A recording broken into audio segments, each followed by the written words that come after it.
Let's find out what's your name. My name's Claire. Claire, you run amazing panel today.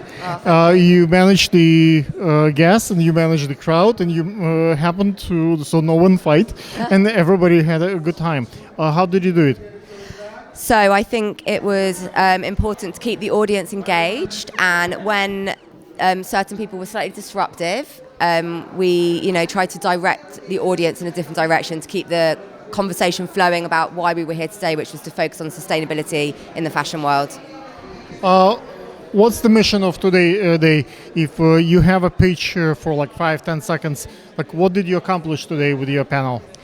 I hope that by today we gave our emerging designers and people in fashion an insight into what resources are out there for them to learn about sustainability, how to drive their business into a more sustainable future, and support young fashion and young design in the industry in New York and in Brooklyn and around the world.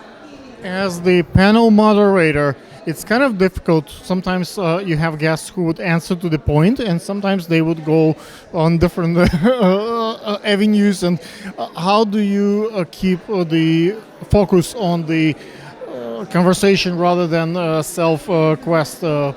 Actually, that's a very good question, and it's something that I would probably say was my hardest challenge of today's panel.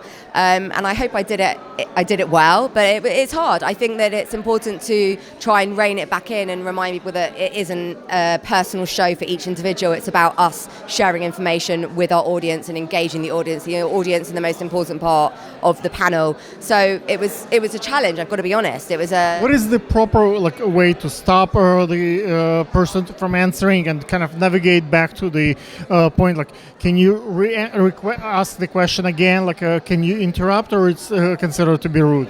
I'm not sure. I think it was, I'm quite new to this as well. I tried to interrupt at times where I felt that the conversation was going on too long or in a direction that wasn't relevant. But I'd say that is definitely probably one of the biggest challenges of being a moderator, and something I'm still learning, because this is, as I said, this is quite new to me. Can you talk a little bit about what you do? About you just mentioned briefly that you manage about 50 buyers. Like, how did you get to that position? A lot of people would want to meet someone like you, and just have a second of your time.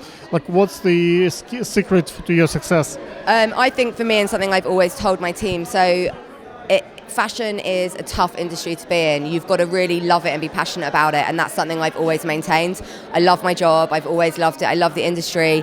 And over the years, as I've changed direction from going from buying into sourcing, and now a consultancy that I've recently set up in New York after moving from London, it's about listening, it's about learning, and it's about networking and meeting people and helping people out, because that favor gets returned. And this industry, as big as it is, it's also very small, and people know everyone. And it's always be good to people on the way up, because you're going to meet them at some point again. And I think that communication and learning and respect for team members is really important. What is your special skill set that makes you unique? Like, why people come to you? Do you know fashion? Do you know sewing? Do you understand what do you know that others don't? Okay, so I think I've got a unique experience where I was a buyer for so long, and I worked from sketch to store. I've spent the last 18 years traveling around the world, shopping for inspiration, manufacturing in multiple regions, and learning what product comes best from which country, learning about better buying, smarter buying, how you buy in and more profitable. And now, obviously, in the last few years, our focus has been on how we buy smarter to improve our sustainability credentials in order to be greener and deliver product with a lower impact on the environment. To be a buyer, you've got to be trend focused, you've got to be organized, you've got to be patient and hardworking. Sourcing is not dissimilar. Again, it's about working relationships. If you don't have good relationships within your business, your sourcing strategies are never going to be listened to.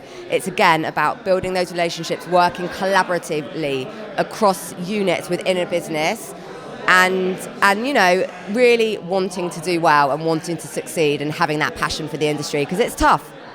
Social media changed a lot of things, and the world gets smaller. And Instagram specifically is right now probably the most popular platform for designers, for the buyers. I see now the TikTok is coming up substantially in China, and the way Facebook, I think, missing. the way they process images is not as good as the Instagram, and that's why Instagram pictures just on Instagram looks better than on Facebook because of their technology. And I think the new companies that coming now with the way to see the fraction like a to see the clothes better, the better pictures, better quality, like better technology maybe changing is important when you sell the clothes. What do you think about the social media as the vehicle for the fashion industry? I think it's contributed to huge changes in the industry. You know, the way companies now are able to access consumers and reach out so personally to those consumers has a huge impact on how they're growing. And I know from my history at working at ASOS, who are a big online retailer, that information and that knowledge that we can get from our customers and just helps to create better brand awareness, get you better feedback as to what the customer really wants. And I think it's helped in a huge way. I mean, there are obviously a lot of negative issues with it, and that's probably more of a separate conversation. But I think from a social perspective and in terms of helping brands build awareness, helping brands to get that really crucial feedback in order to better themselves, to deliver a better customer proposition. I think it's been incredibly instrumental to that.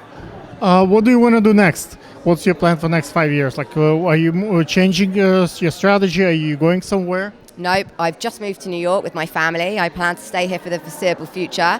I want to build an agency that allows me to support fashion businesses to do better for the environment. I want to educate people and build awareness on sustainability in fashion. I believe that with the right training and the right education, you can do a lot of good without spending money and still increasing bottom line figures. May I ask, what is your Instagram? Do you have a social media? I actually don't. I need to do that. I do, but it's very much focused on my children. Okay, makes sense. If people want to look you up, like, do you have a website perhaps? Yep, it's clkconsulting.org. Thank you guys, check it out. I'm sure some good information is there. Thank you.